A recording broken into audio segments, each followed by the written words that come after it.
오늘은 마태복음 강해설교 240번째 시간입니다. 오늘은 아들이 되리니라는 제목의 두 번째 하나님 말씀 증거하도록 하겠습니다.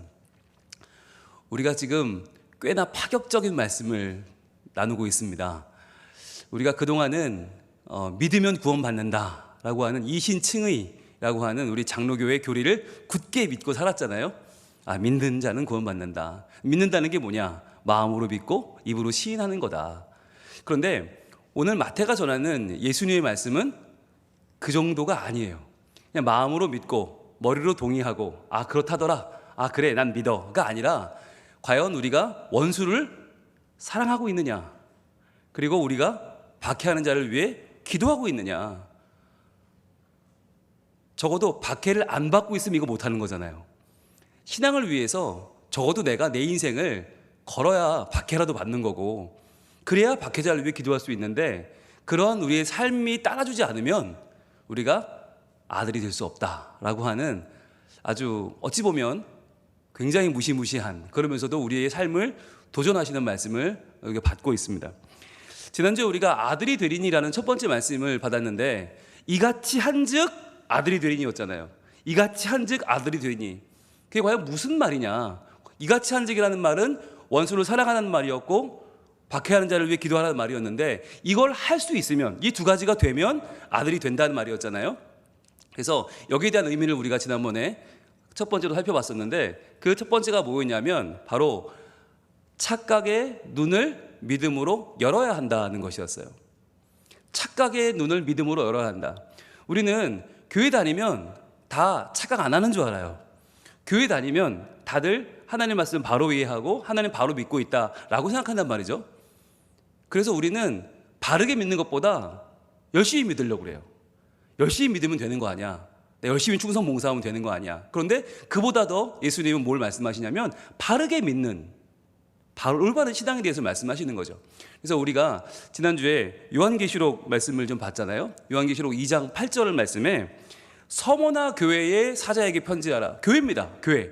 서머나 교회는 아주 건강한 교회였잖아요. 믿음 있는 교회고. 그런데 그 교회에게 편지하라는 얘기 뭐냐면, 너희가 지금 잘못 알고 있는 게 있다는 거예요. 뭐냐면 처음이며 마지막이요 죽었다가 살아나신 이가 이르시되, 이 말은 뭐였어요? 예수님은 처음에는 계셨는데 마지막에는 안 계실 거야. 아니라는 거죠. 그분은 처음이고 마지막이다. 게다가 그분은 죽으셨고 끝났을 거야. 아니, 죽었다가 살아나신이다 라고 분명히 말씀하시죠. 그러면서 9절에는 뭐라고 이어졌어요? 내가 내 환난과 궁핍을 알거니와, 자, 너의 환난, 너의 궁핍 내가 다 알고 있다. 실상은 네가 부요한 자다. 야, 네가 지금 환난 당하고 궁핍하니까 어려운 줄 알지? 아니야, 그거 착각이야. 믿음의 눈을 열고 보면 네가 지금 오히려 더 부요한 거야 라고 말씀하신다고 했죠. 여러분, 이게 참 우리가 신앙생활이 쉽지 않아요. 분명히 서머나 교회는 우리 지금 환난 당하고 있어, 우리 지금 궁핍해, 못 살겠어, 죽겠어 라고 말하는데, 하나님은 아니, 너희 실상은 굉장히 부유하고 있어, 너희 믿음 잘 지키고 있어, 너희 아주 훌륭해, 잘하고 있어 라고 말하신단 말이죠. 그러니까 이러한 착각이 있어요. 그런데 또 어떤 착각이 있냐면 자칭 유대인이라 하는 자들의 비방, 이 비방이 블라스페미라고 했죠. 이것은 신성모독이라고 그랬어요. 그러니까 단순히 예수 믿는 자를 핍박하는 게 아니라 하나님을 핍박하는, 신성을 모독하는 이들, 자칭 유대인이라고 그래요. 그러니까 착각하는 거죠. 나 유대인이야, 나 하나님의 자녀야. 그런데 실상은 유대인이 아니요 사탄의 회당이라. 시나고게라고 하는 이 회당을 가는 데마다 그들이 지어놓는데, 유대인들은 그 회당이 하나님의 자녀라고 있는 증거라고 생각하지만, 하나님 보실 때는 그 회당이 사탄의 회당이라는 거예요. 왜냐하면 하나님의 말씀을 지금 오히려 위배하고 하나님이 보내주신 예수 그리스도를 무시하고 그를 믿지 않고 그를 믿는 자들을 탄압하는 도구가 되고 있기 때문에, 이 회당은 더 이상 유대인의 회당이 아니고 사탄의 회당이다 라고 말씀하신다는 거죠. 그러니까 여러분, 여기서 우리는 두 가지 착각을 생각해 볼 수 있다고 했어요. 하나는 나는 지금 힘들어, 나는 지금 어려워 라고 생각하는데 도리어 잘 믿고 있을 수 있고, 또 한 가지 착각은 나는 지금 잘 믿고 있어 라고 생각하는데 엉뚱한 길을 갈 수도 있다는 거예요. 그러니까 이것이 하나님의 말씀을 계속해서 내가 말씀을 통해 나를 비추어 보지 않으면, 하나님의 말씀이 무엇이라 말씀하시는가를 계속 내가 따라가지 않으면, 내가 믿던 대로 믿고 알던 대로 알고 살던 대로 살면 우리는 내 착각 속에 빠져서 내 신앙생활이 갇혀버린다는 거예요. 그래서 우리가 말씀을 계속 받아야 하는 것입니다. 그리고 그 말씀을 계속 우리가 묵상해야 되고 그 말씀대로 살려고 노력하는 이유가 무엇입니까? 한번 잘 믿으면 그걸로 천국이 보장되는 게 아니라 계속해서 말씀으로 나를 비춰가고 나를 새롭게 만들어가는 노력이 필요한 것이에요. 그래서 항상 여러분 기억하세요. 구원이란 이미 그러나 아직이다. 여러분 이것이 신학적인 답이에요. 이미 구원 받은 거냐 아직 구원 못 받은 거냐, 여기에 대한 신학적인 답은 이미 그러나 아직. 우리는 예수 그리스도로 예수 믿고 구원을 받았지만 그러나 아직 완성되지 않은 단계로 구원을 향해 나가고 있다는 거예요. 두려움과 떨림으로 너희의 구원을 이루라. 이것이 성경적인 구원관이에요. 그래서 우리는 여러분 이 두 개 중에 하나로 치우치면 이단이 됩니다. 구원파처럼 너 이미 구원 받았으니까 걱정하지 마, 마음대로 살아, 죄 지어도 돼, 사람 죽여도 돼, 그거 이미 받은 구원이니 괜찮아, 이거 구원파로 가는 거고, 그렇다고 너 구원 못 받았어, 너는 아직 몰라 라고 말하면 또 그것도 믿음 없는 게 되고. 그러나 성경적인 신앙은 어떤 것이냐? 이미 그러나 아직. 이 아주 건강한 긴장 상태에 놓여 있는 것이죠. 그래서 내가 예수 믿고 구원받은 확실한 믿음으로 살되 그러나 그 구원을 매일매일 내 삶 가운데 이루어가면서 내가 지금 하나님과 동행하는 삶을 살아가는 그런 삶을 사는 거, 여러분 이게 굉장히 건강한 긴장관계예요. 이게 필요하다는 거예요. 그래서 우리가 이런 오늘 같은 말씀 보면서 이같이 한즉 아들이 된다 그러면 이같이 못하면 난 아들도 아닌 거야? 나 원수 사랑 안 하면, 나는 그러면 박해하는 자를 위해 기도 못하면 나는 하나님 자녀도 아니네? 아 그럼 나는 예수 괜히 믿었네? 가 아니라 이미 예수를 믿었죠. 이미 하나님의 아들이 되었죠. 그러나 거기서 이미 믿었다는 것으로 만족할 것이 아니라 계속해서 예수님의 말씀을 내가 매일매일 따라가는 거예요. 그러면서 그 말씀에 못 미치는 나의 삶을 계속해서 갈고 닦고 말씀이 요구하는 데까지 올라갈 수 있도록 나를 끌어올리는 노력이 중요하다는 거예요. 우리는 교회 오래 다니는 연수를 자랑하고 직분을 자랑하지만 천국 갈 때 여러분 죄송합니다, 연수와 직분은 아무것도 아닐 수 있어요. 근데 정말 중요한 건 하나님 뭘 물어보시냐, 이같이 했느냐 물어보실 때 아멘, 주님 제가 말씀을 받았고요, 주신 말씀 그대로 제가 살려고 노력했고요, 그 말씀에 순종함으로 여기까지 달려왔습니다. 주님 제가 다 이루지 못했지만 제 삶의 자세를 하나님 봐주시면 좋겠습니다. 여러분 그 말씀을 드릴 수 있기를 원해요. 그래서 우리가 결과적으로 온전히 의로워지고 온전히 성결해져서 제가 완성했어요, 어렵겠죠. 그러나 우리가 그렇게 살려고 평생을 저는 노력해왔고 평생을 저는 말씀과 씨름해왔습니다. 그거 아시잖아요. 주님 여기까지는 할 수 있어야 되지 않을까.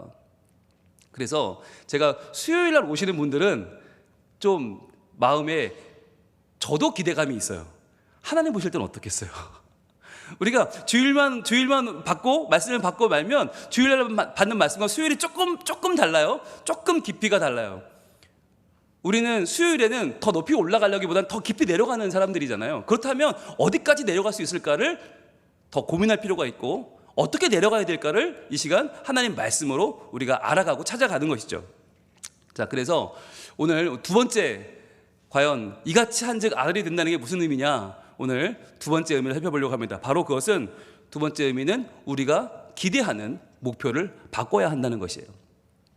우리가 기대하는 목표를 바꿔야 된다.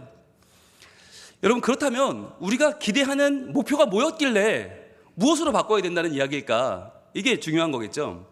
우리는 예수를 믿고 세상을 살아가면서 어떤 기대를 가지고 있냐면 세상에서 칭찬받는 기대를 가지고 있어요.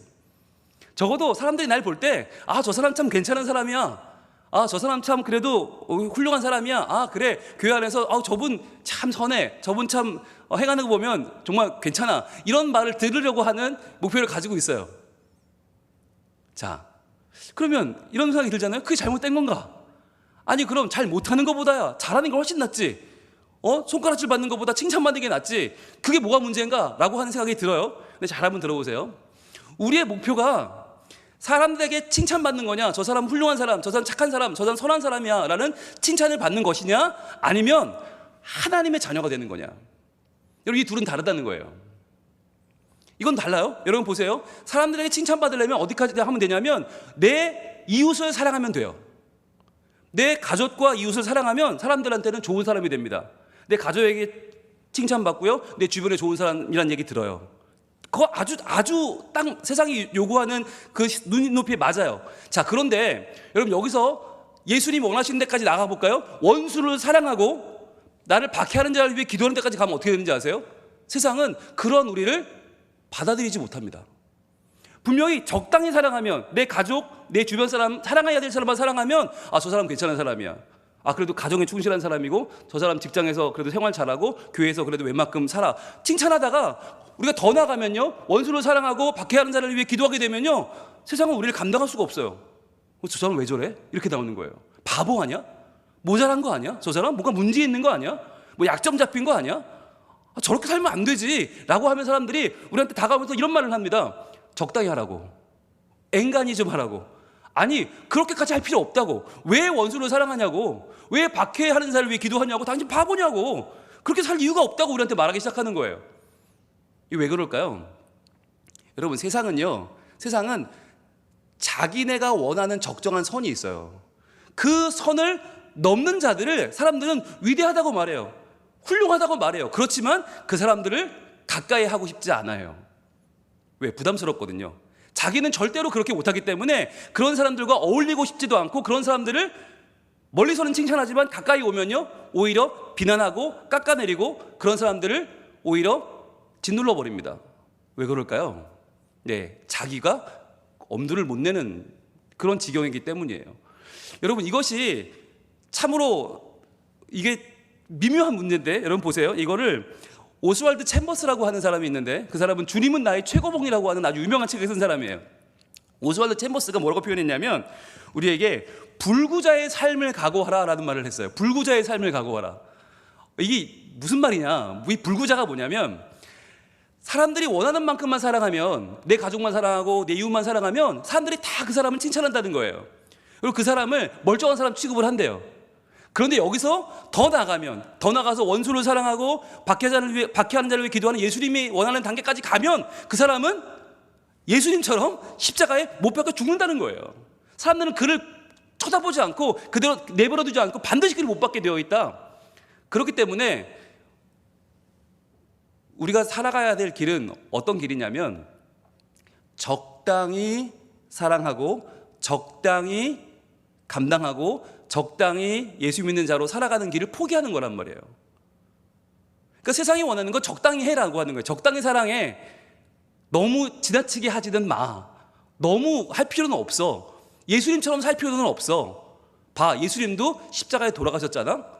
우리가 굳이 그렇게 살 필요는 없어라고 세상이 말한다는 거예요. 그런데 문제는 뭐냐면, 이게 교회 안으로도 들어와 있어요. 교회 안에서도 어떤 마음이 있냐면, 교회 안에서조차도 너무 지나치게 오지랖을 떨 필요는 없어. 너무 지나치게 헌신할 필요는 없어. 이런 마음이 있단 말이에요. 실제로 제가 신방을 해보잖아요. 새신자 신방을 해보면 그런 분들이 있어요. 처음에 예수 잘 믿는, 예배 잘 드리는 분인데 새신자 신방을 계속 이제 연기합니다. 아직 마음의 준비가 안 됐다는 거예요. 그래서 무슨 마음의 준비를 어떻게 하길래, 네, 한 주가 지나고 두 주가 지나고 한 달이 지납니다. 그런 정도 지나고 이제 겨우겨우 약속이 잡혀서 신방을 하잖아요. 그럼 뭐라고 말씀하시냐면, 전에 다녔던 교회에서 상처를 받았다는 거예요. 그래서 무슨 말씀하시냐면, 목사님이 저는요 깊이 들어가지 않을 겁니다. 깊이 들어간다는 게 무슨 말인지 전 정확하게 모르겠어요. 네, 이 교역자한테 마음을 열지 않겠다는 말인지, 네, 뭐 관계를 어디까지 하겠다는 말인지 모르겠는데, 깊이 들어가지 않겠다는 이야기를 하시는 분들이 의외로 많이 있어요. 여러분, 그런데 과연 신앙생활이라는 게, 저는 묻고 싶어요. 여러분, 한계가 어디까지 딱 정해져 있어서 어디까지는 내가 괜찮고 그 이상은 내가 할 수 없어. 나는 그 이상은 할 수 없어. 신앙생활에 그러한 단계가 있나요? 그러한 선이 어디까지 그어져 있나요? 어디까지는 합리적이고 어디까지는 내가 할 수 있고 어디부터는 할 수 없어가 있나요? 여러분, 그렇다면 오늘의 말씀은 우리에게는 어떻게 해요? 불필요한 말씀이 되는 거예요. 이같이 한즉 아들이 되리니라고 하는 주님 말씀은 우리에게는요 사실은 불필요한 말씀이죠. 왜? 이렇게 못하니까. 원수를 사랑하는 거? 아, 나 거기까지 못하겠어요, 목사님. 저에게 너무 깊이 들어오라고 하지 마세요. 원수랑 못해요. 박해하는 자를 위해 기도하라? 목사님, 저 거기까지 못하니까 저는 거기까지 오라고 하지 마시고 전 여기서 그냥 이 정도 거리를 두고 저는 살게요. 여러분, 적당한 거리를 두고 적당한 신앙생활을 하면서 적당히 은혜 받으면서 적당히 살고 싶어하는 마음이 우리에게 있다니까요. 그런데 예수님은 뭐라고 하시나? 예수님은 한 번도 적당히 사신 적이 없어요. 예수님은 한 번도 우리에게 거리를 두고 거기까지 서서 거기서 얘기하라고 하신 적이 없어요. 우리의 죄로 인하여 더럽혀지고 죄로 인해서 완전히 볼 수 없게, 눈 뜨고 볼 수 없는 우리의 속사정을 아시는 그분은 우리를 안아주시고 받아주시고 그 사랑으로 녹여주시는 분이지, 그분은 우리한테 적당히 우리 거리 유지하고 살자고 말씀하시는 분이 아니라고 하는 거죠. 여러분, 신앙생활이란 적당히 할 수 없는 것입니다. 이 오스왈드 챔버스가 말한 불구자의 삶을 각오하라는 말은 뭐냐면, 그는 마태복음 5장 30절의 말씀을 가져옵니다. 우리가 공부한 말씀이거든요. 한번 띄워주시죠. 마태복음 5장 30절에서 우리 이런 본문을 본 적이 있습니다. 읽어볼까요? 또한 만일 내 오른손이 너로 실족하게 하거든 찍어내버리라. 내 백체 중 하나가 없어지고 온몸이 지옥에 던져지지 않는 것이 유익하니라. 자, 이 말씀을 이 오스왈드 챔버스 목사님은 어떻게 해석하냐면, 우리가 평소에 알고 있는 거랑 좀 달라요. 우리는 뭐라고 해석했냐면, 만일 내 오른손이 실족하게 하거든, 이것은 범죄라고 생각했어요. 음란에 대한 범죄. 오른손이 나로 인하여 음란하게 만들면, 간음하게 만들면, 실족하게 만들면, 이 실족이라고 하는 것이 우리는 음행이라고 생각했거든요. 그런데 챔버스 목사님 뭐라고 말하냐면, 우리는 이미 하나님 안에 있는 사람들이기 때문에 우리가 음란을 행하거나 범죄를 행할 가능성은 많지 않다는 거예요. 그럼 여기서 말하는 실족이라고 하는 게 뭐냐? 그게 뭐냐면 바로 적당히 사랑하기라는 거죠. 그러니까 이 정도면 괜찮아, 이 정도면 충분해, 이 정도면 사람들이 나를 볼 때 그냥 좋은 사람이라고 볼 수 있을 거야 라고 적당히 사랑하는 거, 그게 나로 실족하게 만드는 거라는 거예요. 그래서 그걸 어떻게 하라고요? 찍어내버리라는 거예요. 적당히 사랑하는 거, 이 정도면 충분해라는 그것을 찍어내버려라. 내 백체 중에 하나가 없어지고 온몸의 지옥에 내려지지 않는 것이 유익하니라. 여러분, 이 말씀을 저는 볼 때 이해를 못했어요. 왜 그게 문제지? 사람 앞에서 적당하게 사랑하고 적당히 잘 보는 게 왜 문제지? 그런데 오늘 34절에, 이게 45절에 저는 답을 찾았어요. 45절에서 적당히 살면 이같이 한적이 안 돼요. 적당히 사랑하면, 원수를 사랑하지 않고 박해하는 자를 사랑하지 않고 적당히 내 주변만 사랑하면 이같이 한적이 안 되고, 그러면요 우리는 내 아들이 되리니에 이르지 못하는 거예요. 그러니까 즉 교회 다니는 사람 정도 되는 착한 행실, 그냥 적당한 착한 행실로만 살아가면요, 그 우리가 적당히는 세상에서 좋게 보일 수 있지만 정작 하나님의 아들 딸은 될 수 없다는 거죠. 그러니까 그것을, 그 적당한 선, 적당한 선행, 적당히 좋아 보이는 삶을 오스왈드 챔버스는 끌어내라는 거예요. 그래서 그 삶을 가리켜서 불구자의 삶이다라고 말하는 거죠.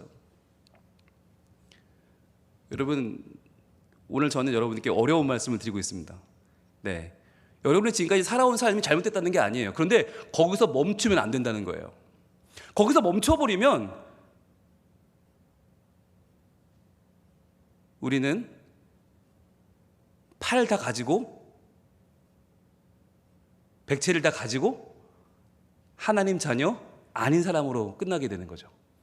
그런데 여기서 우리가 이같이 한즉, 즉 원수를 향해서 복을 빌고 그 원수를 사랑하고 우리를 박해하는 자를 위해 기도하게 되면, 그때부터는요 아마 팔 하나가 잘리는 느낌이 들 거예요. 적당히 사랑하던 내가 잘려나가는 느낌을 받을 거예요. 그리고 눈 하나가 빠지는 느낌을 받을 거예요.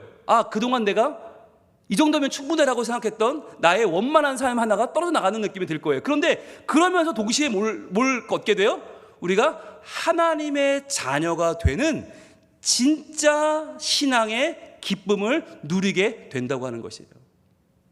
여러분, 이게 오늘 말씀의 핵심이에요. 과연 나는 지금까지 적당한 남편, 적당한 아내, 적당히 돈 잘 벌고 적당히 사고 안 치고 적당히 사람들과 잘 지내는 그냥 신사적인 사람으로 계속 살 것인가? 그렇게 나는 온 몸의 백체를 다 가지고 멀쩡한 모습으로 하나님 자녀 아닌 자로 끝날 것인가? 아니면 여기서 멈추지 않고 더 사랑할 수 없는 사람들을 사랑하고 더 내가 미워해도 마땅한 사람들을 품고 그들에게 찾아가서 그들을 섬기고 그들에게 내 삶을 헌신함을 통해서 그때부터 내 삶이 하나씩 떨어져 나가는 아픔을 겪으면서도 그러나 진정한 하나님의 아들과 딸로서의 삶을 살아가게 될 것이냐 하는 거예요. 여러분, 오늘 이 결단이 필요합니다. 여러분, 그렇게 따지면 가장 이 불구자의 삶을 사신 분은 누굽니까? 예수 그리스도입니다. 사람들은 그 예수님의 삶을 도저히 눈뜨고 볼 수가 없었어요. 아니, 쥐가 뭐라고 벙어리를 입을 열게 하고 눈먼 사람 눈을 뜨게 하고 물을 포도주로 바꾸고 자기가 뭐라고 성전을 뒤엎고 자기가 뭐라고 이렇게 우리가 지금 멀쩡히 하고 있는 이 신앙생활을 자기가 다 아무것도 아닌 걸 만들어? 이 말이 돼? 이럴 수가 있어? 여러분, 예수님을 죽인 사람은 누구예요? 믿는 사람들이에요. 대제사장, 율법사, 바리새인, 멀쩡히 예수를 잘 믿는 사람들, 우리가 볼 때는 정말 신앙생활 잘하는 괜찮은 신앙인들이 예수님을 죽였어요. 왜요? 그들은 적당히 살고자 했던 거예요. 여러분, 우리가 적당히 살려고 하면 결국 우리도 예수님을 못 박을 수밖에 없어요. 예수님 너무 지나치니까, 너무 나가셨으니까 우린 그걸 용납할 수가 없는 거예요. 여러분, 적당한 삶은 반드시 예수님의 삶과는 정반대의 길을 갈 수밖에 없고, 그러면 그 적당한 삶은 절대로 하나님의 자녀가 될 수 없습니다. 예수님이 이 땅에 오셔서 어떤 일을 겪으셨는지 볼까요? 요한복음 1장으로 가봅니다. 요한복음 1장 9절. 우리는 오늘의 본문을 모르면 이 요한복음 1장을 이해할 수 없어요. 그런데 오늘 본문을 알고 나면 요한복음 1장이 눈에 들어오기 시작합니다. 요한복음 1장 9절 함께 읽습니다. 시작. 참빛 곧 세상에 와서 각 사람에게 비추는 빛이 있었나니. 자, 참빛 동그라미 하시고요. 예수님은 그냥 빛이 아니에요, 여러분. 그냥 좀 선한 분, 그냥 좀 괜찮은 분, 그냥 빛이 아니라 참빛이셨어요. 참빛으로 오셨어요. 그런데 이게 왜 문제가 되죠? 여러분, 그냥 빛이면 바리새인, 유대인들 미워할 이유가 없어요. 그냥 빛이면 우리도 빛인데 뭐. 그런데 예수님은 참빛이었는데 어떤 참빛? 각 사람에게 비추는 빛이었단 말이죠. 세상에 와서 각 사람에게 비추는 빛, 이건 용납할 수 없는 거죠. 왜? 원수에겐 비추면 안 되니까. 기존 우리의 선한 사람들, 선한 신앙인들의 눈에서 볼 때 예수님은 빛인데 원수에겐 빛이 되면 안 돼. 나를 박해하는 자에게는 빛이 되면 안 되는 거잖아요. 그들은 원수니까 저주받아야 되잖아요. 그런데 예수님은 그들까지도 다 각 사람에게 비추는 빛이 되셨단 말이에요. 그 사람들을 위해서 다 이 땅에 오셨고 다 구원하길 원하셨어요. 그러니까 사람들이 볼 때는 뭐예요? 용납할 수 없는 거죠. 아니, 예수님 우리 편만 돼야지 왜 제 편을 왜 드는 거예요? 예수님 그러면 안 돼요. 저 미천한 것들, 저 병자들, 저 종들, 저런 것들은 그냥 무시하세요, 예수님. 근데 예수님은 각 사람에게 비추는 모든 사람을 사랑하는, 원수를 사랑하고 박해하는 자를 위해 기도하는 분이셨어요. 그러니까 어떻게 해요? 그 참빛을 용납할 수가 없는 거죠. 그래서 10절입니다. 그가 세상에 계셨으며 세상은 그로 말미암아 지은 바 되었으되 세상이 그를 알지 못하였고. 자, 여러분, 분홍색을 들고 세상에 3번 동그라미 해보세요. 여러분, 이건 당연한 겁니다. 이건 당연한 거예요. 세상은 아무리 그를 봐도 못 알아보는 거예요. 이거 수준이 안 맞으니까, 아예 안 맞으니까. 세상은 믿지 않는 자들은 예수님을 아무리 계셔도 그가 그를 통해 지은 바 되었지만 알지 못하는 게 맞아요. 여러분, 여기까지는 괜찮아요. 그런데 10절까지는 괜찮은데 문제는 11절입니다. 11절 말씀 한번 읽어볼게요. 시작. 자기 땅에 오매 자기 백성이 영접하지 아니하였으나. 자, 보세요. 자기 땅 노란색으로 쳐보세요. 자기 땅, 자기 백성 노란색으로 쳐보세요. 아까 분명히 10절에는 세상이었어요. 세상이 예수님을 몰라본 건 당연한 일이에요. 당연하지. 어떻게 알아봐요? 세상은 하나님의 반대편에 서 있는데. 그런데 중요한 건 자기 땅에 오셨다니까요. 이건 누구예요? 믿는 사람들이에요. 교회 안에 있는 사람들, 오래 믿었다는 사람들, 직분이 있는 사람들, 잘 믿었다는 사람들, 소위 목사들, 장로들, 권사들, 집사들, 수협에 나오는 사람들이에요. 근데 자기 땅에 오셨는데 자기 백성이 영접하지 않았단 말이에요. 이게 문제인 거 아니에요? 세상에 오신 걸 안 받아들인 건 아무 문제가 없어요. 모르니까. 그런데 자기 땅에 오셨는데 자기 백성이 영접하지 않았다. 왜? 우린 참빛을 거부하는 거예요. 예수님 적당히 하시지 왜 원수까지 사랑하고 그러세요? 우리는 그런 예수님 믿을 수 없습니다. 예수님 적당히 하셔야지 왜 박해하는 자를 위해서 기도하고 그러세요? 그건 우리 용납할 수 없습니다. 예수님, 우리 예수님 할 수 없어요. 가세요. 우리는 예수님 필요 없어요. 라고 말한다는 거예요. 여러분, 이게 낯서세요? 이게 그 당시에 대제사장, 바리새인, 유대인만 그렇게 했어요? 우리도 그렇게 하고 있잖아요. 우리도 예수님이 원수를 사랑하라고 그러면 에이, 별 말씀을 다 하시네. 그거 덮어버려요. 우리도 박해자를 위해 기도하라고 그러시면 에이구, 저건 그냥 성경 말씀이니까, 오늘 설교니까 할 수 없이 들어줬다 내가. 다음 주면 지나갈 테니까 한 주만 참자, 이러고 있잖아요. 안 하고도 전혀 내 마음에 찔림이 없고, 안 하고도 전혀 내 마음에 안타까움이 없고, 안 하고도 무시하면서 절대로 이 말씀이 내게 찔림이 없는 이유는 무엇입니까? 자기 땅에 오매 자기 백성이 영접하지 아니하였으나, 이 상황인 거예요. 지금 하나님의 집인 교회에서 하나님의 말씀이 선포되는데 우리는 그 말씀에 전혀 찔리지 않고 전혀 그 말씀에 반응하지 않으면서도 전혀 우리는 무리가 없어. 왜 그래요? 지금 우리가 바로 이런 상황에 놓인 거예요. 참 빛이신 예수님을 감당할 능력이 없는 거예요. 또 감당할, 더 중요한 건 자세가 안 돼 있는 거예요. 감당할 마음조차 없는 거예요. 그러니까 아무리 주의 말씀이 선포돼도 내 마음속에서는 아무런 변화가 일어나지 않고 있는 것이죠. 여러분, 그렇기 때문에 이제 우리에게 이제 이 12절은 다르게 해석되어야 돼요. 지금까지 해석됐던 건 달라져야 되는데, 같이 12절 읽어봅니다. 시작. 영접하는 자 곧 그 이름을 믿는 자들에게는 하나님의 자녀가 되는 권세를 주셨으니. 아멘. 여기 영접하는 자, 여기 동그라미 쳐보세요. 노란색으로. 이 영접하는 자를 그동안 뭐라고 생각했어요? 그 이름을 믿는 자. 머리로 믿으면 되지. 마음으로 동의하고 그렇군요, 아멘 하면 되는 거 아니야? 마음으로 믿고 입으로 시인하면 영접인 줄 알았어요. 그런데 뭐라고 하세요? 그 뒤에 하나님의 자녀가 되는 권세를 주신대요. 누구에게? 이같이 한즉이잖아요. 이같이 한즉 아들이 되리니. 오늘의 말씀과 요한복음 1장 12절이 만나게 되면요, 요한복음 1장 12절은 완전히 다른 말씀이 되는 거예요. 이제는 머리로 아는 게 아니고 입으로 시인하는 정도가 아니고 원수를 사랑하는 자, 그가 영접하는 자고, 박해하는 자를 위해 기도하는 자가 그 이름을 믿는 자가 되는 거죠. 그 이름 예수 그리스도를 온전히 안다는 게 무엇입니까? 그냥 한글로 예수 그리스도 6글자 알았다가 아니라, 예수 나의 구원자가, 그리스도 나의 총체적인 내 삶을 인도하시는 그리스도이심을, 구원자이심을, 메시아이심을 내가 고백하고 그 메시아의 말씀대로 살겠다고 다짐하며 순종을 약속하는 것이, 충성을 맹세하는 것이 그 이름을 믿는 거란 말이에요. 그렇다면 이제부터 영접하는 자라고 하는 이 말은 쉽게 우리 입에 올릴 수 없는 말이 되는 것이고, 그 이름을 믿는 자들이라는 말도 우리가 쉽게 내 머리와 입술로 끝낼 수가 없는 거란 말이에요. 그래서 저는 오늘 책임감을 느껴요. 오늘 이 어려운 이야기를 이렇게 장황하게 늘어놓는 이야기는, 이유는 뭐냐면, 여러분이 오늘도 그냥 돌아가시면, 그냥 그런가 보다, 그렇단다라고 돌아가시면 저는 감당할 수가 없어요. 이 말씀의 위력을, 이 말씀의 무게감을 저는 감당할 수가 없는 거예요. 오늘 이 밤에 선포해서 여러분 마음속에 이 말씀에 들어가지 않으면, 그래서 여러분이 오늘 밤에 하나님, 그동안 제가 이 말씀을 무시하고 살았고, 이 말씀을 외면하며 살았고, 이 말씀을 덮어두고 살았는데, 이제부터는 이 말씀을 따라 살게 하여 주시옵소서. 원수를 여전히 미워하고 박해하는 자를 여전히 외면하고 저주하고 경멸하면서 믿는답시고 살아가는 우리의 삶이 얼마나 하나님 앞에 역겨운 것인지를 깨닫게 하여 주시옵소서.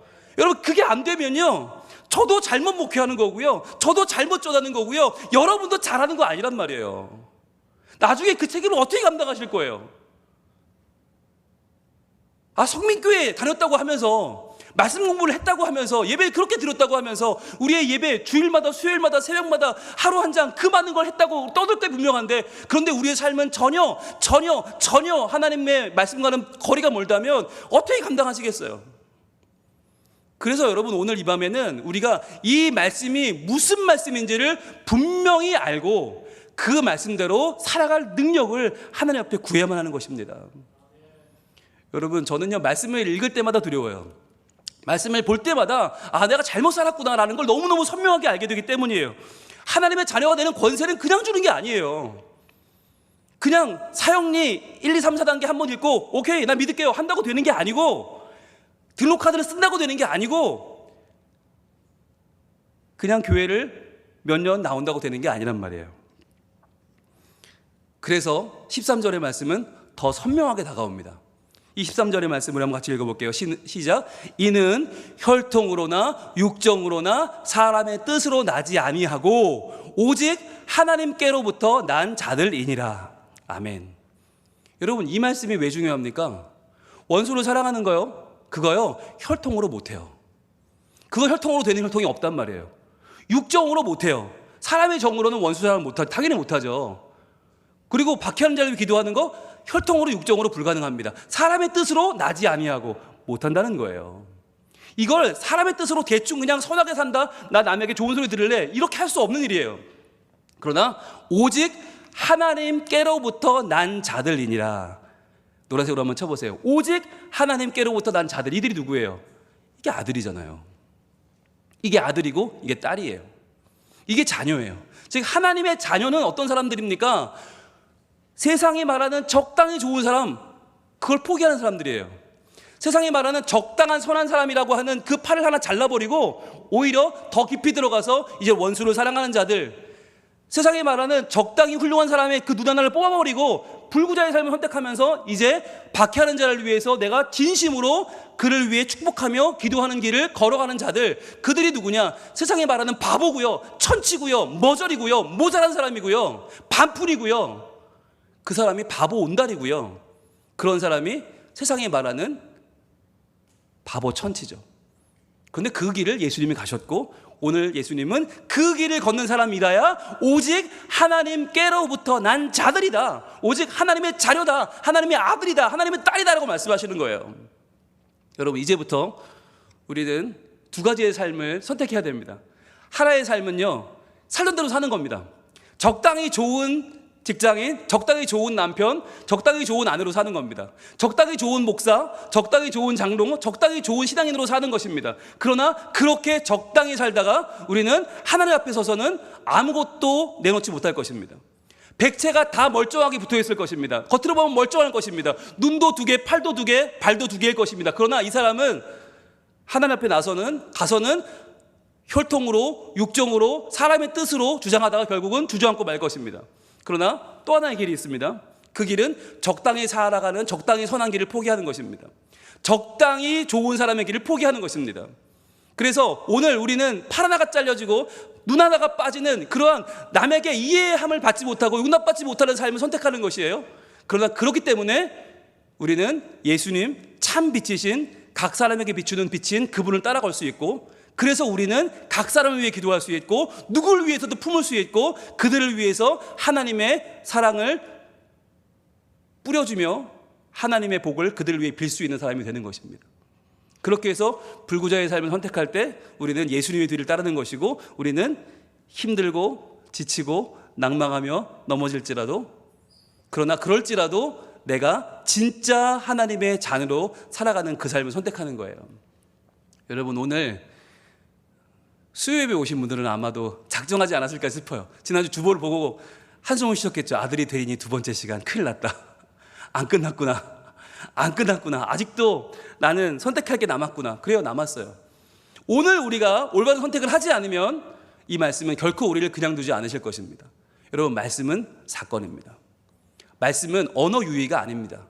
말씀은 그냥 지나가 버리는, 한번 눈 딱 감으면 넘어가 버리는 게 아니라 영원히 우리에게 남아서 역사하시는 힘이 있습니다. 말씀은 하나님이십니다.